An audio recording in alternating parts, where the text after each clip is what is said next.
Willkommen bei einer neuen Episode von Markenkraft. Für alle, die von Marken fasziniert und für ihr Wohlergehen verantwortlich sind.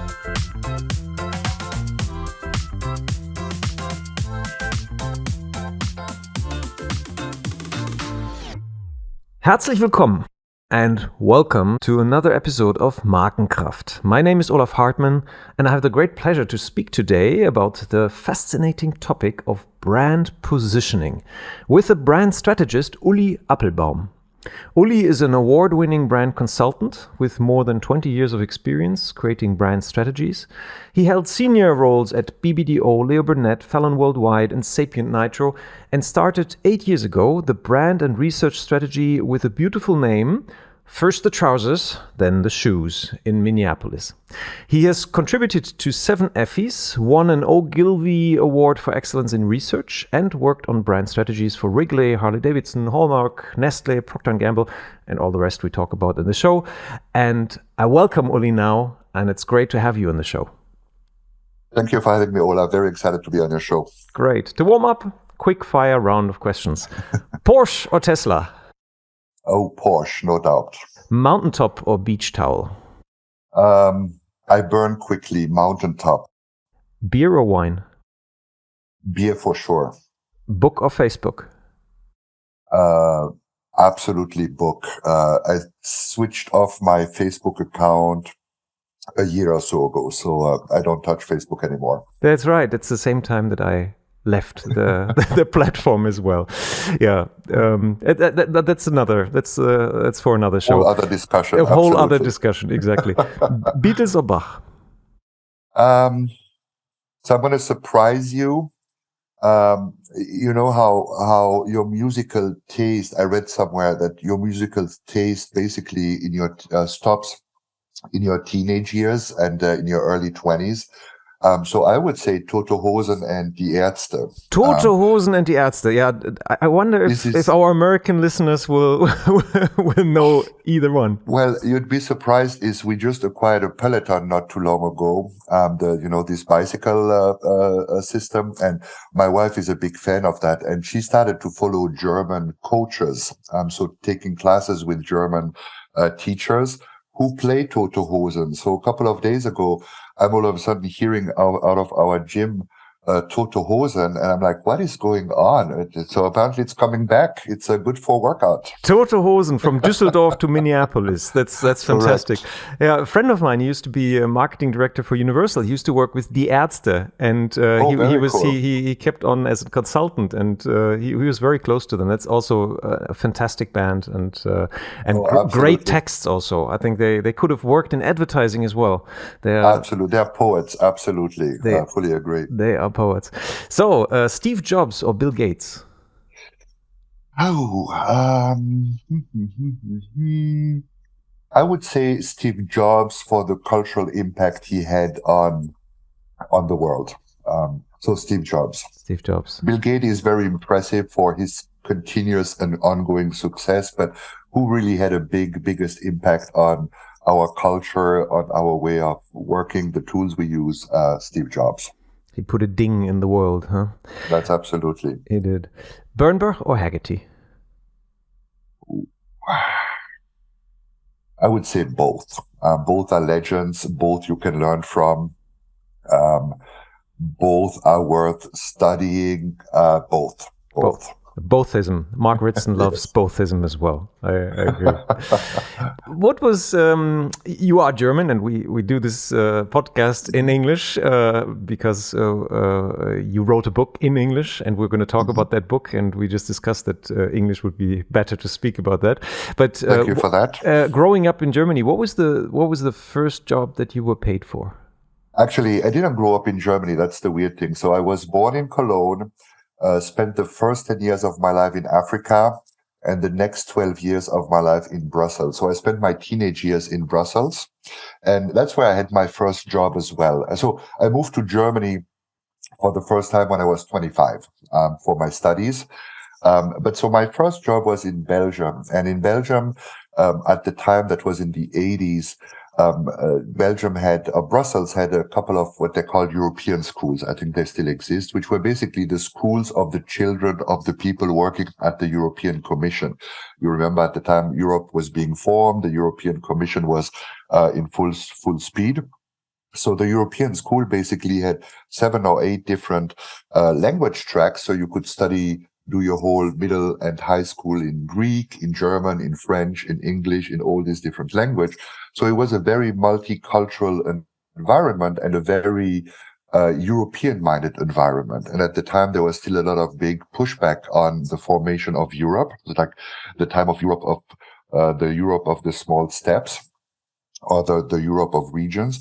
And so a friend of mine had this idea of twice a year producing T-shirts, which said "Born to be European," with the 12 stars of the European flag, and there would like a little emblem on the chest. And we would take pre-orders twice a year during the school year to cultivate this European spirit.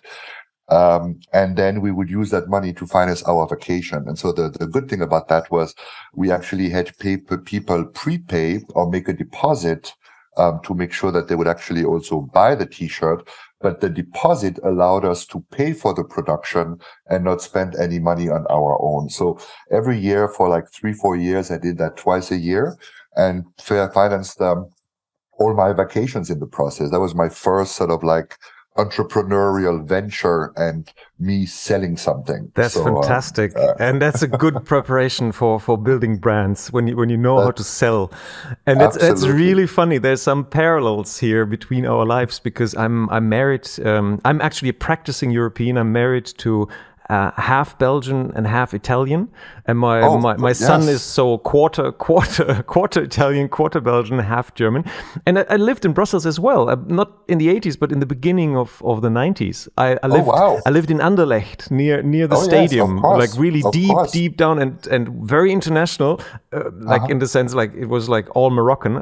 We were the only Central Europeans in the house that we lived in, and couscous probably. Lots of couscous, yeah, excellent. And fresh vegetables. They had excellent vegetables, and I enjoyed that very much. And now the next parallel is I also started to work in importing T-shirts from Ireland because back then I was hitchhiking through Ireland, and I imported T-shirts from Ireland and sold them also in my direct environment, and that's really funny. But T-shirts is a great way to learn how to sell. Yeah, it's a great way to learn how to sell, and then you sell an idea, right? So there is a company that then really became successful. I don't know if you're aware of a company called Life is Good. And basically what they did, American company, all they did is they produced T-shirt, which is the most generic and it has the lowest cost of entry with this philosophy of life is good. And they made millions and millions doing that. And they had socks and sweaters and T-shirts. And the beauty of that, you're just selling an idea, an attitude. And at the time too, the Born to be European was now probably has lost its relevance. But at the time, it was a source of pride of all the students of the school. And, everyone in that group was believing into the European Union and what Europe would become. So you really tap into a sentiment as opposed to anything tangible. So a good lesson there as well on, you cannot sustain that over time. That's the problem. That's the problem. Yeah. It's easy market entry. So very, very tough competition, but it's also a connection to your work later because it's basically a billboard. It's like a statement that you do and you use the body as a billboard. So you have media value to spread a message. So absolutely. And it's something you want to, it has badge value to your point. And so it's something you want to show. So you were proud to wear the T-shirt. You show the T-shirt to others. They ask you, hey, where did you get that from? Oh, well, I know a couple of guys who sell them at the school. So there's like a small viral effect going on as well. So it was a great business. That's fantastic. I had one guest on the podcast, Stephen Baumgartner, and he built a multi-million-dollar company in starting to sell T-shirts to high school graduation classes. That's how they started. And so T-shirts, yeah, it is great. And actually another, like we don't get away from the T-shirts. It's actually also with the T-shirts that you sold, you position yourself. Yeah, like basically you make a statement, you position yourself within your Absolutely. environment, within the context that you are. And that is a great point, because at the time, not everyone was supporting the idea of Europe, right? So not only did you make a clear statement, but you also created a friction with other people. So I know, for example, in Brussels, not everyone was a fan of the European Union. Or when you would travel to France and other even parts of Germany, not everyone was supporting of the idea of the European Union. So you took a stand pro something, but also created a tension against something, which sort of like added to the sense of pride. It's like, I don't only wear a T-shirt that looks cool, but I make a statement about it. So, which when you're a teenager is perfect. It caters your motives. Yeah, it's like exactly it's right. Great attraction. Oh, fantastic! So good that we covered the first question now of our podcast. So I would like to move to another like about your life. Like, what was the question that you have asked yourself most often in your work career? Is there one question that comes to mind? Ooh, that's a tough one.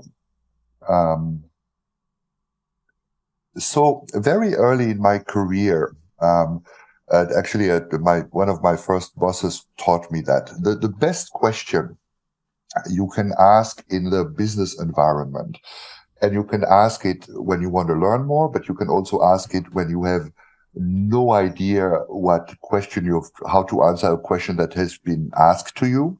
It's, what's the objective? And variations of that is, why are we doing this?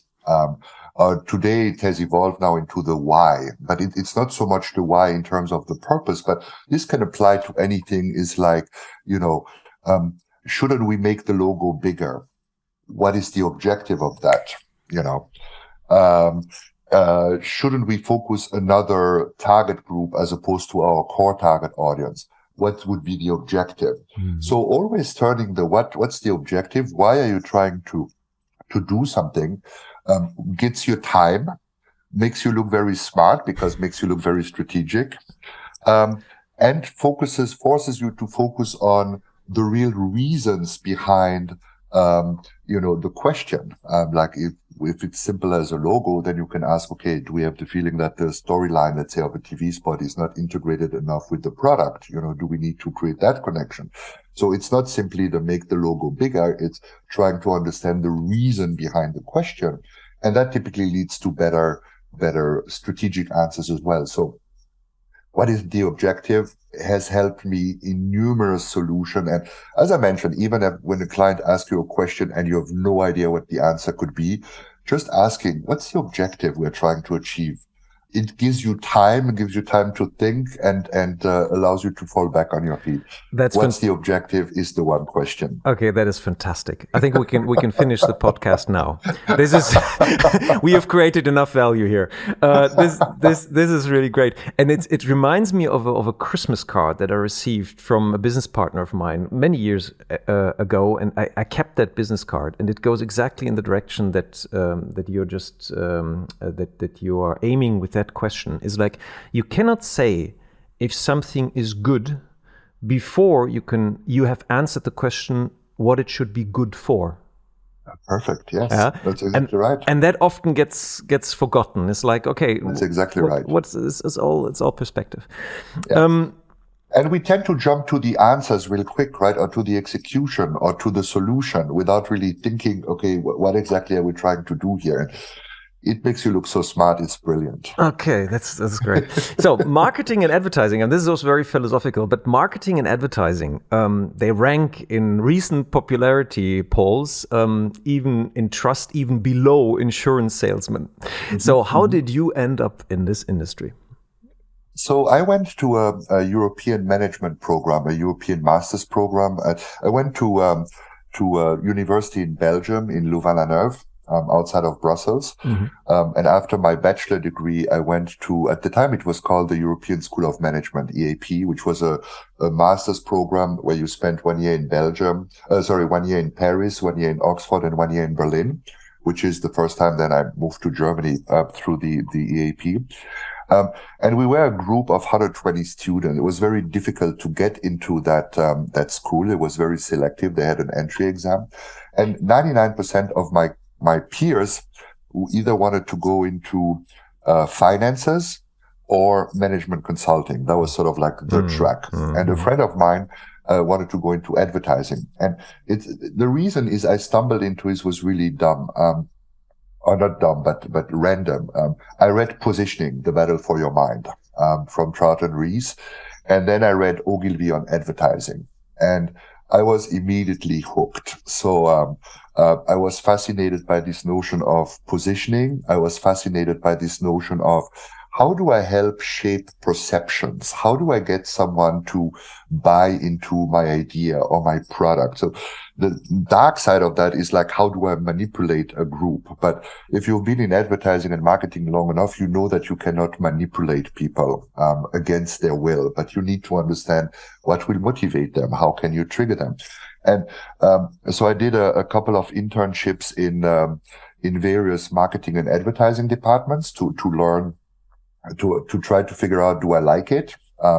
And I fell immediately in love with it. So I started with 40% less salary than all my friends starting in management consulting, but I was hooked. I was, and this passion has followed me for the last 20 years. And at the core, it's understanding people. I always said this, at the time I was still reading a lot of magazines. And the first thing I would always look for is the interview. Most of this magazine had like a section which was an interview with a business person or celebrity or someone. I wouldn't read all the other articles. I would start with the interview. So I was always interested in learning about people, human nature, and how to work with that. So and then we're in the right business there. I mean, that's absolutely, that's what we are busy with all day. It's like perception, and about this manipulation. Every woman that gets up in the morning and puts on lipstick is manipulating the world around her. Yeah, it's like manipulation is something part of life, part of interaction, part of communication, and it always it can be abused definitely, but it can also do a lot of good. I would now call it seduction, maybe not manipulation. So we're all in the world in the business of seducing people to do what we want or think the way we'd like them to think and these kind of things. So yeah, absolutely. Yeah, and that leads me to the name of your consultancy. First the trousers, then the pants. That's a very interesting name. And with rich associations that I have, but you explain me how did you come up with that name? So first, it's a name that is very, very old. Before moving to the US 20 years ago, I was my last corporate job was to be head of strategy at BBDO in Germany.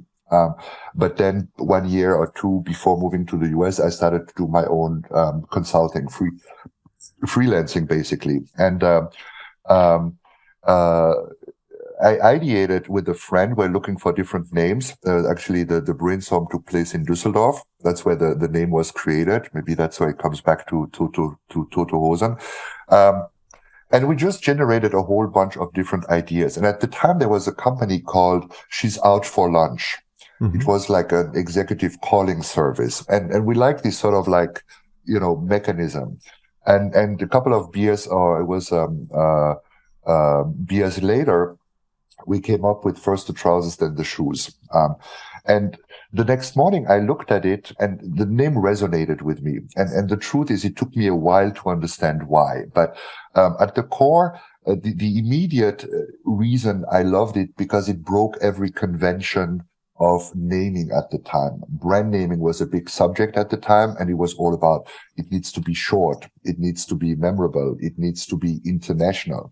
So just the idea to come up with the name of first the trousers, then the shoes, which is like 6 words, appealed to me. But in hindsight, I realized that it appeals to me because I believe in strategy first, coming back to what's the objective. But I also believe that strategy is a mental ideation process. So it's a creative problem solving process.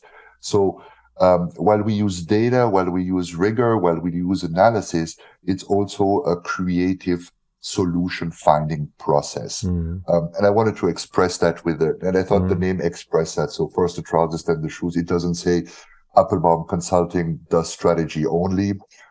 It takes it in a slightly different way. So, but it promises a clear process. By the way, I just butchered your name. I said first the trousers, then the pants. And that's what I love about it, Olaf. Yeah. I love about, people come and say first the shorts and then the sandals. Yeah. The mechanism is the same. Whether you have sandals or pants or trousers, I don't really care. So and it's nice because it immediately creates pictures in your heads. And there's a trend of that. Like creating brand names has not become easier because of all the domain garage and all names. And then suddenly there's a pajama brand, for example, called Sunday in Bed.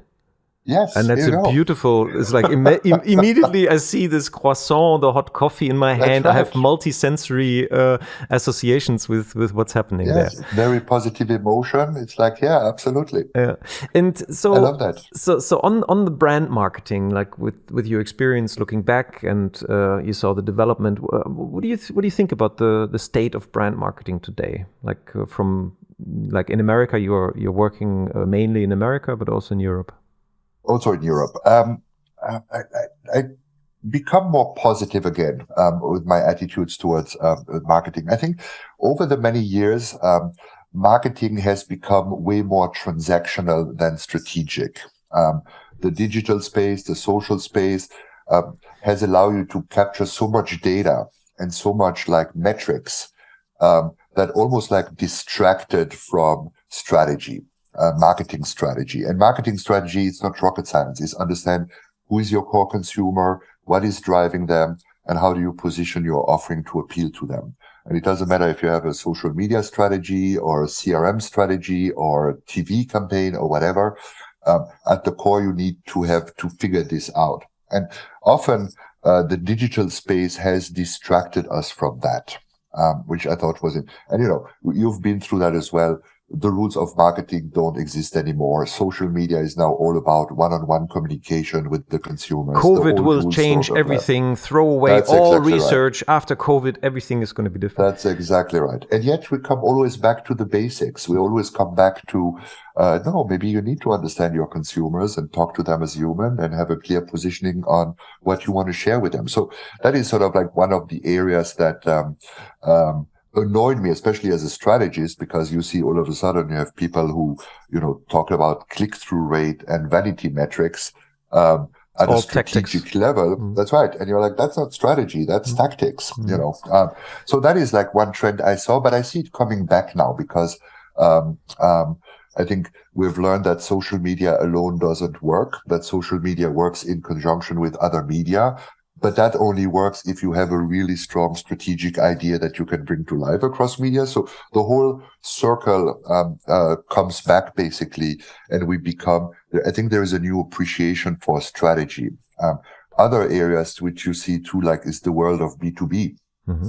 Again, it was very much, B2B follows different rules. And yet we learn more and more that maybe it's not that different after all than B2C or P2P or whatever you want to call it. So I feel better because it feels like we're coming back to reason, to common sense, basically. Right. That's very good. And that gives me a great segue into the basics. So you wrote this wonderful book, The Brand Positioning Playbook. That's how we got in touch. And let's start at the basics, like your understanding. What is a brand actually? And it got raving reviews, by the way. I have to mention this here. Like I read this one, the best book on positioning since Al Ries and Jack Trout invented the concept. And it's like that was it really stuck out.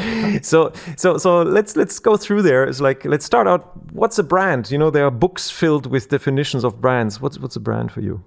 I love this question because it's so basic, right? So there are like hundreds and hundreds of definitions of what are brands, but come back to the basics is brands are perceptions of an offering in your consumer's mind. So basically people form perceptions about everything, about their wives, their girlfriends, a product, a politician, a foreign country by creating association networks, right? So you take a piece of information, connect that with information you have in your brain already, and either it's consistent or it's inconsistent, but you basically create networks of associations.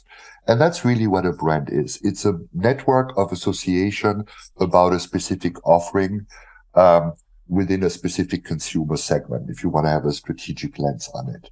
That's really what a brand is. Nothing more, nothing less. Yeah, but that's wonderful. Nothing less. But it's. I love that definition because that's exactly my cup of tea. Because we in the end, you define the brand out of the effect that it has in the brain of people and in the hearts of people. Okay, you can connect whatever head and heart, but it's. I always call it the positive prejudice, which is created. Yeah, I love that. Yeah? Yes.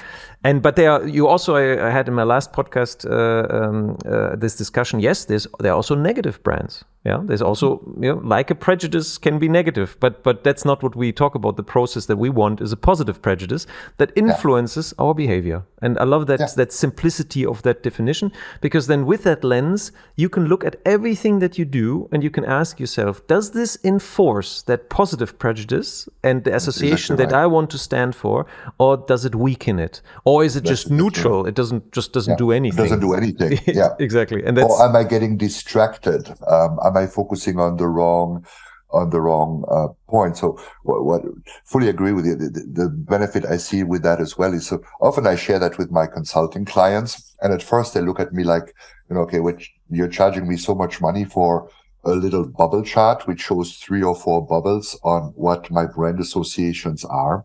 But once you get into this discussion, you start to realize tonality might be important, but is it quirky or witty or funny?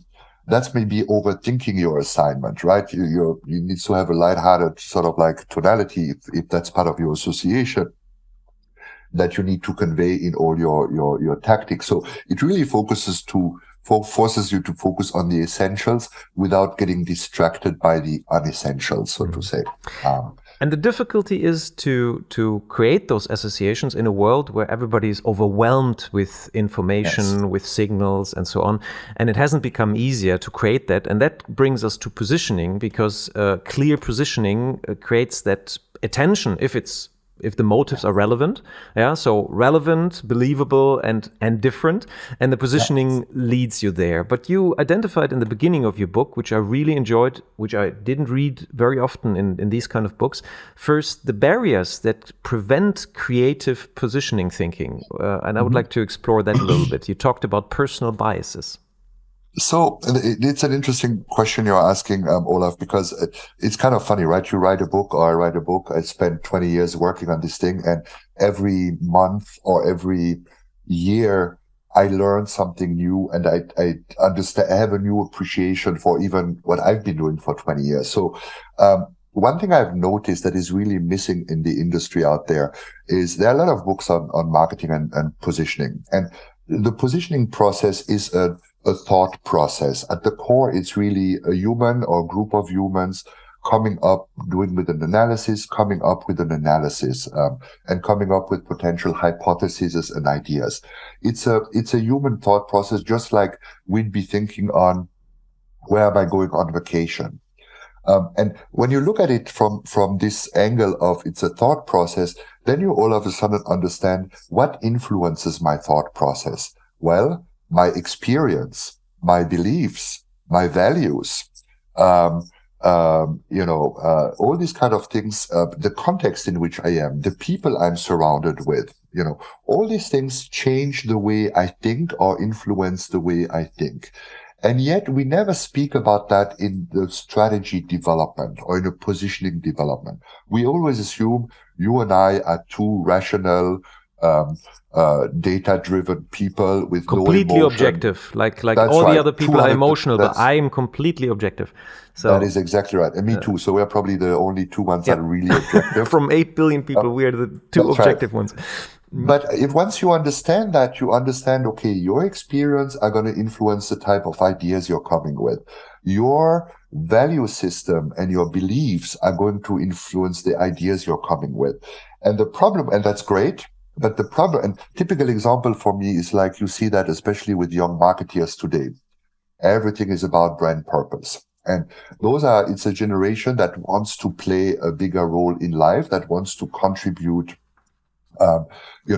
leave a mark in the world, and they focus and they use everything to do so. So they believe if I work on a brand, My job is to make sure that it is purpose-driven and that I do something good with the brand, which for some brand works great.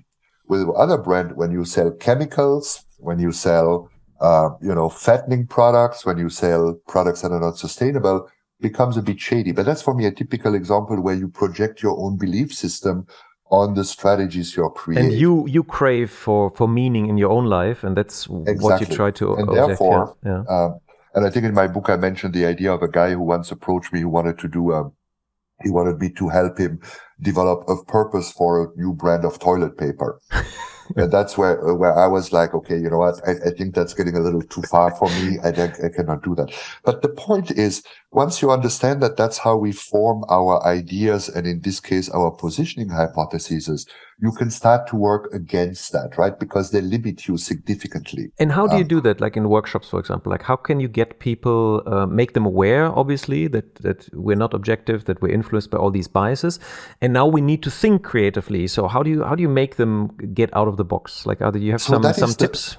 Well, that is the brilliant thing about the brain. I'm not sure how it works, but I know that it works. And the simplest tip is simply to refocus the question and your mental focus on something. So if I ask you come up with ideas, you will come up with ideas with all your baggage. If I ask you, now think, for example, you are the Pope or the Dalai Lama or Steve Jobs.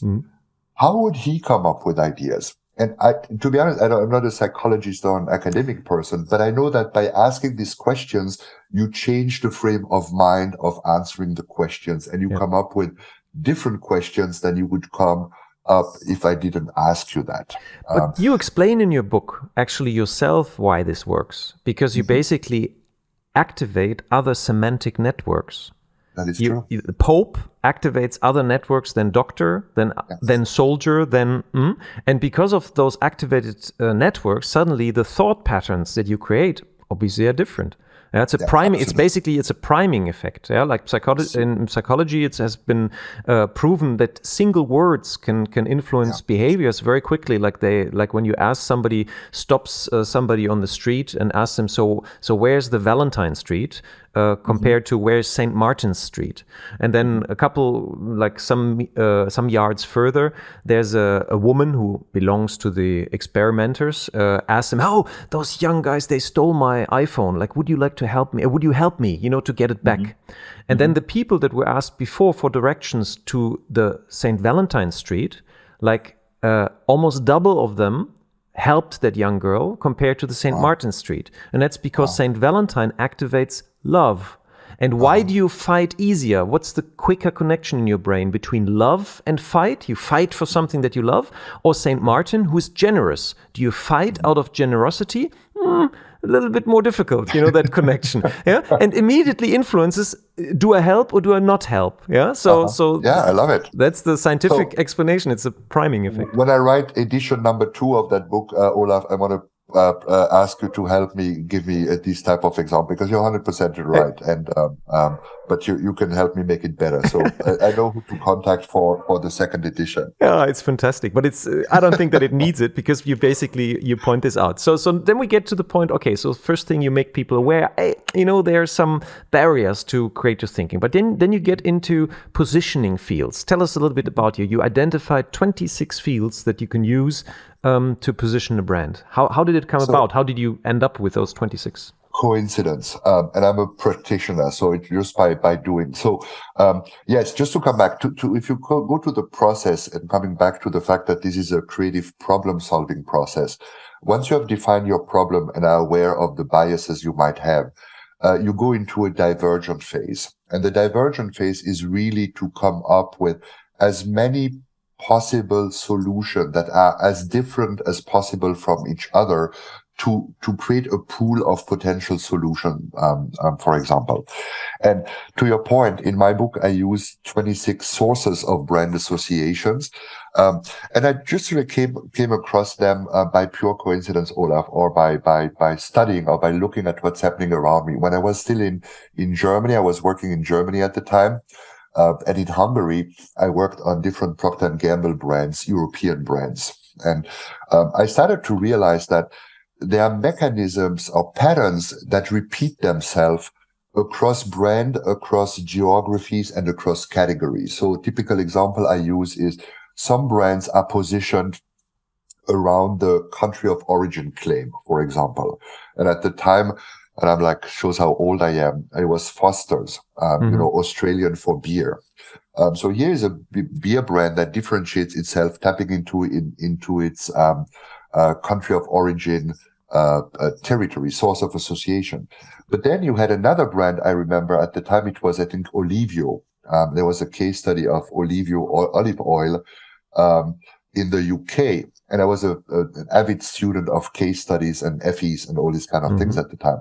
And so you could see in the UK, Olivio olive oil tapped into its Italian origin to dramatize the quality of its product. So again, Australian for beer and Italian or olive perfume oil. For French, a perfume from Recklinghausen, you know what I'm talking about in Germany, is not the right origin, but the perfume from Paris does the trick. Exactly right. Does the trick. So I realized there are these patterns, and then I asked myself, how many of these patterns can I find? Another one can be an ingredient story. It can be, tying your brand to a consumer ritual or to a usage occasion. So I started to observe what are the patterns and how many patterns can I identify. And it took me like 10, 15 years because, you have life, you have children, you have jobs, you move into another country. So you get busy. But I looked at around 1,200 case studies and ended up basically with these 26 sources of brand association or patterns. And the idea now is really, and they're all proven successful. So all are associated with existing case studies that manage to help build a brand in a category, in a country, in a time zone, so to say. And when I realized once you have these 26 sources of brand association and you're looking for a solution for your specific problem, you can just go through these 26 sources and you have these 26 different mental frame of reference to look at your assignment. And what this does, it helps what we talked about earlier. It primes you again, right? So if I ask you, okay, talk to me about the origin of the brand, I take you mentally to a different direction to talk to me about a relevant consumer ritual. That the brand can try to play a role in, etc., etc. And I'm sure some, like the origin of a brand, is something that people probably come up intuitively, quite quickly. Like the Swiss chocolate or Swiss engineering. Like, okay, that's great. Or German engineering, wonderful. That's a great source. Well, I'm sure that there are other territories that are often overlooked. Can you give us some juicy examples of some that you discovered where you said, "Oh, wow, that's something that most of the time people don't think about that much"? So things I love is, for example, that is your territory, right? Is like the sensory experience of a brand. We often we take it for granted. But one case study that I remember was really, how do you experience your brand and the benefit of your brand through your senses, and how can you give meaning to that senses? And I think it was Procter & Gamble with Febreze that realized, that learned from its consumers that, when you clean your house, the sense is the last cue that tells you my house is clean. So either women sprayed some scents, but they understood that this is a really strong cue and signal to communicate cleanliness. And tap their positioning around that for a long time. And it goes in the direction that we just talked about. There's, for example, it also influences behavior, but obviously it activates mental concepts. And there have been studies like of people doing this task, and while they were doing the task, there were some cookies on the table, and they were really, like you have them in America a lot. These cookies that you can't eat them really clean. They're so big you can't stuff them in your mouth completely. So when you eat them, there are crumbs on the table. And the one group was in a room where they put a little bit of scent of lemon in there, and the other group there was no scent in the air. And the group in the room with the lemon scent, they cleaned up the table 3 times more often than the other group. And again, it's the activation process. So that's great. And Febreze is a good example because they did it on a sensory level, the scent, and they also did it in a habitual level because they created this as as like a ceremonial finish of when you cleaned your house. Then the Febreze was the finishing touch. Yeah. So then you talked about habits in the book as well. That's another interesting way. How can I tap into habits, like when people do these things? In the rituals people have it, and we all have a whole bunch of rituals. And that's where I make the difference between habits and rituals. Is habits, you do things without thinking about it. Right. Rituals. Rituals. That's the better word. Change your mind. You brush your teeth, you comb your hair. Well, I can't do that, but you comb your hair, put on perfume or deodorant. It's a way for you to get, that's right. I comb my beard. It's a way for you to get mentally ready for the day. If you don't do that, you're not ready to get out of the door. Same with women putting makeup on and these kind of things. So those are like other really interesting examples. Another example, Olaf, I love is perceived negative. We live in this world where like, okay, no, we can't have a negative. It all needs to be positive. But one of these triggers or sources of association is take a negative and turn it into a positive, or change the meaning of the experience into something positive. One example is Guinness, right? The fact that you pour a Guinness over, 91 seconds or how long that is, just, makes you think, okay, can't you get a bit quicker? I want my drink faster. But they reframe that by, this notion of, good things come to those who wait. So they say, because it's 90 minutes, it is better, basically. Or ketchup is for me, Heinz ketchup is for me a beautiful example, is because people always complain about the fact that at least the glass bottle, not the squirt bottles, but the glass bottle, the product takes time to come out, and you need the perfect pour angle for the ketchup to come out, right? So the logic would have been, well, why don't we liquefy this a little bit so it pours easier? And ketchup has always, or Heinz has always resisted that idea.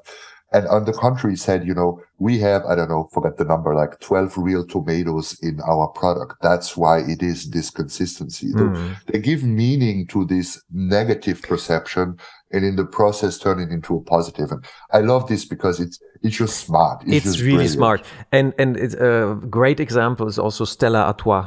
Reassuringly expensive. Like which brand would go out and advertise we are expensive? Yeah, but we are reassuringly expensive. Yeah. So there's one what was the brand name? I forget, an Italian brand name.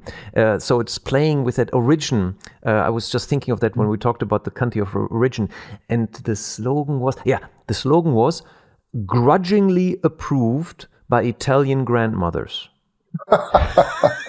Love it. That's fantastic, huh? It taps into two things. It comes from Italy, and then the gold standard in Italy for cooking is obviously mama, the mummy, the grandmother, and when she grudgingly approves of it, it's like she's really critical, but in the end she says, well, it's okay. I love it, and again, it has an emotion to it, and a sort of like tension to it. So so those are all examples, and there are quite a few more on really interesting territories. And the interesting thing about that is you have an idea all of a sudden in your positioning statement, right? It's not just tastes good, is healthy, or tastes good and is easy to spread. There is an idea behind it that generates potential thoughts on what the brand could do and these kind of things. Yeah, and you did a fantastic job. By the way, we're not talking here about a 1,000-page book. We're not talking about Daniel Kahneman Thinking Fast and Slow. We're talking about a book of how many pages? I don't know exactly. 120 or something 120. Like that. It's like you go through this like in an afternoon, and it's so rich. I mean, it's like you said, it's distilled knowledge for 20 years. By the way, like I often, you're one of the few people I get contacted a lot to introduce books in podcasts. Yeah, but I've resisted so far. You're the first person that I invited to to talk about this book because of that. Because like I went through it and said, this is so rich. This is so useful in everyday thinking about positioning. So it's really cool. I'm flattered and honored. Thank you, Olaf. You've done a really great job. So give us a little bit the structure, just so people know what to expect. You basically clustered also positioning areas. Maybe we want to talk about that a little bit. Absolutely. So the book is called a workbook, but you called it earlier a playbook, which I think is really nice. So I think my second edition, Olaf, I'm really going to reach out to you. I'm going to call it the Brand Positioning Playbook, and I'm going to have you share your own experience and add that to the book. We can co-author it. Love it. It's a done deal. And the reason I wrote it is because I didn't find any available training programs or tools out there that really shows you how to do it step by step. So that's why I wanted to write this book, to really give people a tool to develop positioning on their own in a way that is not intimidating, in a way that is straightforward, but in a way that is also very, hopefully, smart and relevant. And when you take these 26 positioning territories, none of them are revolutionary. So maybe also for those who haven't read the book yet, is a section of the book focuses on the 26 territories, describes them, what they are, and gives an example or two of what these territories are, and then gives you 3 or 4 questions that allow you to think along the terms in these territories for your own brand. And these territories are grouped into 3 different categories, which are the typical elements of a brand positioning statement. One is the frame of reference. It's like, what's the context in which I position my brand? And I think here a lot of companies make the mistake. They always look at their immediate competitors, but you can look at a usage occasion, where people use the brand, what the gold standard in the category is, etc., etc. The second territory is how to connect with your consumers. And there, often the mistake is we have this, emotional and rational benefit. And they say every brand needs to do that, but you can connect with the brand by defining the role you play in your brand, by tapping into psychological benefits, by tapping into sensory benefits. So there are many ways to do that. And then the third aspect is really the old school reason to believe. What about your brand or your product or your service allows you to make that unique claim, a benefit claim in that specific context? So these 26 territories are grouped in these 3 categories, which, as I said, just form the building stone of a brand positioning statement. And going through it systematically allows you to, again, creatively look at all of this. So you don't start with the benefit, you can start with the context, or you can start with the product truth, and you work your way through the different territories through ideation and through different creativity exercises that basically, again, has the objective to get you to generate as many diverse ideas as possible in this divergent phase of the process. Yeah. And then once you have the 40, 50, 60 ideas, you group them by theme, but what is relevant and what is not feasible. So you lose 80% of the potential ideas because that's part of the ideation process. But then you end up with, 10, 20 ideas that you can group. And then you go back into the convergent phase. So you use your analytics, rational business mind and say, okay, which one can we do? Which one deliver against our objectives? Which one are the most differentiating? How are we going to validate them? Et cetera, et cetera, et cetera. So, once this creativity phase has taken place, then you go back to the rational decision-making process, which the truth is 99% of business people are good at that, but they're not good at the divergent phase. Yeah. So that's what I would like to talk about in the end, before we talk about 2 other things, like how do you test then a positioning that you come up with? But before that, what are the most common mistakes in the process of positioning that you've seen over those 20 years? What are things that often go wrong, where you see things, they took a wrong turn again? It's that I've seen this before. What are the patterns there? Well, I must shamefully admit, it's not things I've seen. It's I've made every mistake you can make around positioning development that you can make out there. I've made them all. So because I've been doing that for so long. I think the first one is coming back to our intro question. What's the objective? Not really understanding why you are positioning or repositioning a brand. What is the objective you are trying to deliver against, or what is the problem you are trying to fix? So just say, our business is not doing well. Let's reposition the brand. Let's ideate on how we're going to do that. You need to understand what problem you are trying to solve. So that's number one. Number two is not understanding what we talked about too, the cognitive limitations you have, the biases you have. Because once you know that, or you are aware that you have these biases, you can ask, who do I need to involve in the process to come up with truly innovative ideas? So maybe people that are different from me, people that have a different background. Maybe I should ask my finance director, which is counterintuitive. Yeah. Go where it's painful. Like That's exactly you fall right. in love with your idea, and then try to kill the idea by talking to somebody that is able to tell you something from an outside perspective. That is exactly right. You love your baby and you try to protect it. Okay. That is exactly, and that's the third mistake, is fall in love with the idea too quickly. And we are all experienced. We all have our success stories. We say, hey, I've done that 6 times. That's the solution. You know, that's a danger. Unless you're a genius, but the truth is 99% of us are not geniuses. And at least, and even if you are, you might be genius one time. And then that is exactly in the next context, you're not so genius anymore. That is exactly right. And the third is, the fourth element for me is a lack of idea. And that can be the result of, positioning by consensus, where, everyone has, you want to make sure everyone feels good about it. And Olaf, you want to, add this idea as well. I want to add that as the idea. And, my boss wants to change something. So you get these vague, I call them value propositions. That's what the management consultants come up with, value propositions that sound great, where everything is correct. You cannot contradict anything, but you don't know what to do with it. There is no idea that inspires you or that gets you excited or that makes you think, oh my God, I see many open. So the lack of ideas, and associated with that too is this sort of like tendency. I want to say this food product is yummy, great tasting, and I'm going to let the creative team come up with a differentiating or distinctive way to bring that to life. So you delegate the responsibility to the agency, making a decision to the agency and to the creative team. And that it costs money, it's frustrating, it's a waste of time and energy.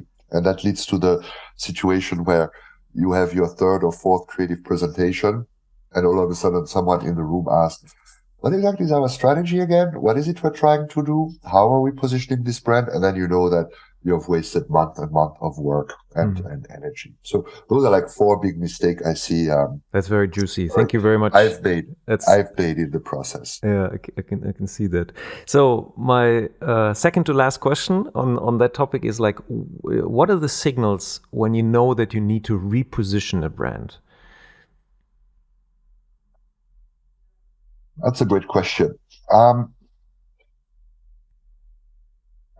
I think ultimately that's what we tend to forget as well, right? A brand is a tool to business success. A brand is not something you put in a museum because it's so beautiful and aesthetic. It's a means to an end, and this end is business results, business success. So you get signals when your business performance starts to slow down. So either you've been and have worked with brands that have been in a slow decline for over 20 years, but because they are so profitable, even losing 5% a year still makes it valuable to run the brand, so to say. Until 20 years later, you're like, oh my God, we lost 60% of our market share.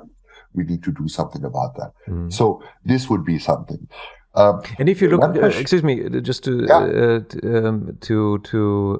mention something, if we go to the beginning of our conversation, if we say that a brand is a set of associations that we want to own with our target group, then these associations can lose in value. Because cultural values change, context changes, and this brand might be that they died out with a certain generation. They become older and older and older, and they're still relevant for those, but those are becoming less and less and less. And that would, like, I'm just trying to translate this into like a so context, context sensitive. Like, see if the context that your brand became strong in the past is still the same context today.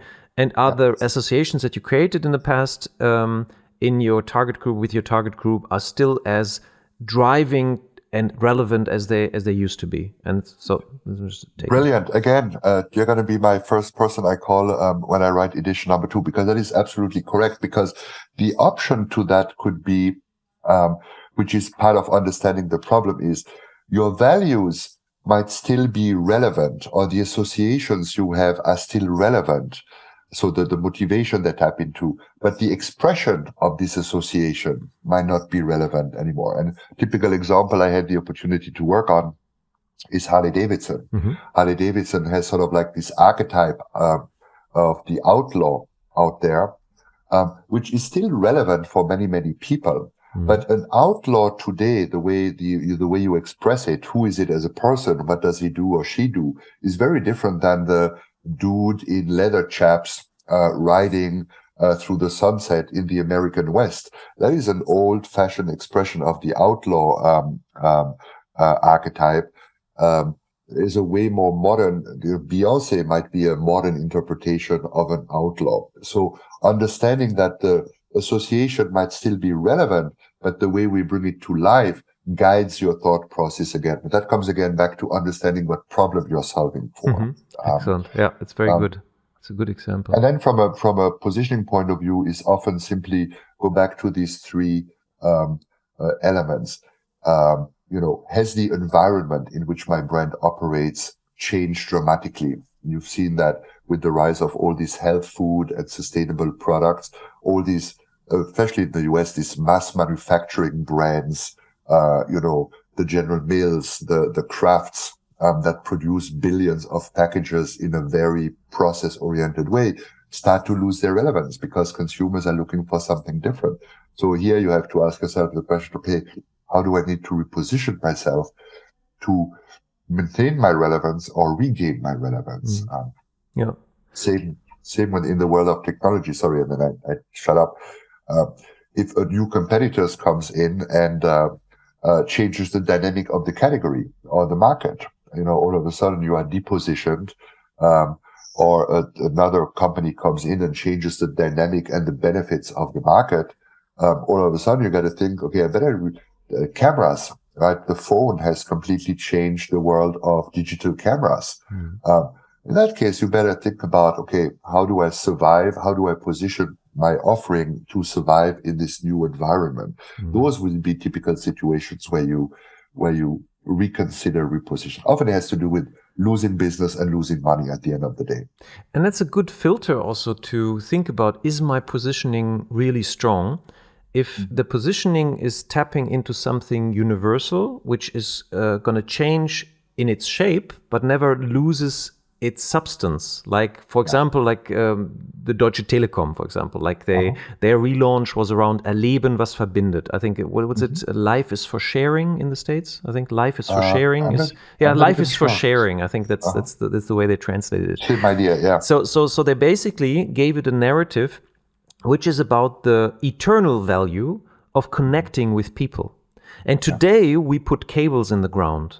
Tomorrow it might be rays that are picked up by antennas, and the day after it's going to be beam me up, Scotty, whatever. But it's like the expression of what we do as a technology provider. We always do it in the service of connecting people, and that is a very strong positioning. If you own that space, it's like okay, if I want to stay connected for sure with the people that I love.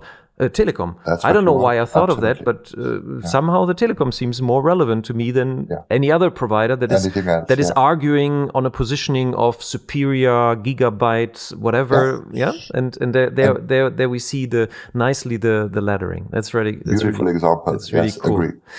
Great. So I think we covered more or less. We did very long. We sum it up in one sentence. Buy this book, okay? No. So that's it. I could just advise it to everybody involved in branding. It's really worth reading, and it's very inspirational. And you've done a great job in translating it in a very practical way. So, besides your own book, what resource would you point my listeners to about branding and positioning? Besides, obviously, the classics that we already mentioned, but are there any other resources that you said they help you, they inspire you? This is something that you would turn to. So a big trend I've noticed in the last few years too is it's a stronger focus on data-driven marketing, right? And there are more and more studies and research being done on, do I need to advertise or communicate my brand through a recession? These kind of things. So for me, it's more a group of people and organization, and this includes Mark Ritson, obviously.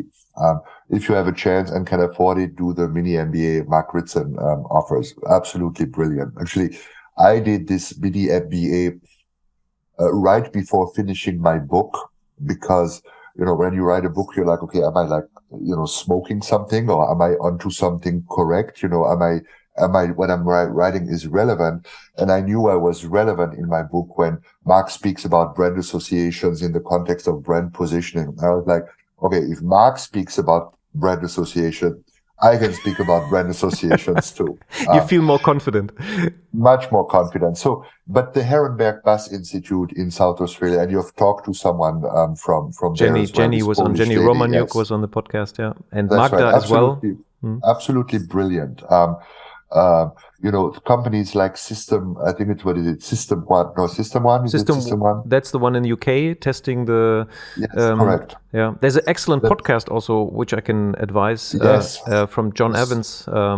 The CMO podcast or something. CMO, like that, right? Uncensored CMO. Uncensored CMO, yes.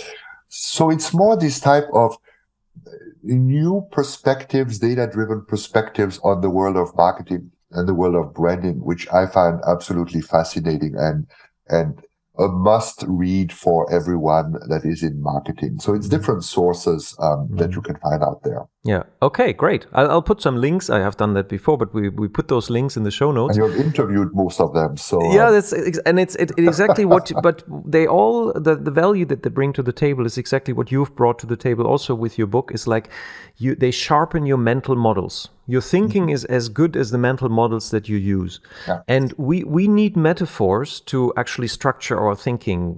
And that's what they supply, and it's evidence-based. That's also very important. It's not like it used to be a trade where people just got by like pretending to be a guru and knowing it all, or just even making you feel, I'm so creative, I can't be bothered with all this science stuff and so on. And today I also feel that we are entering a stage where there's the contradiction, or there's no contradiction between data and creativity.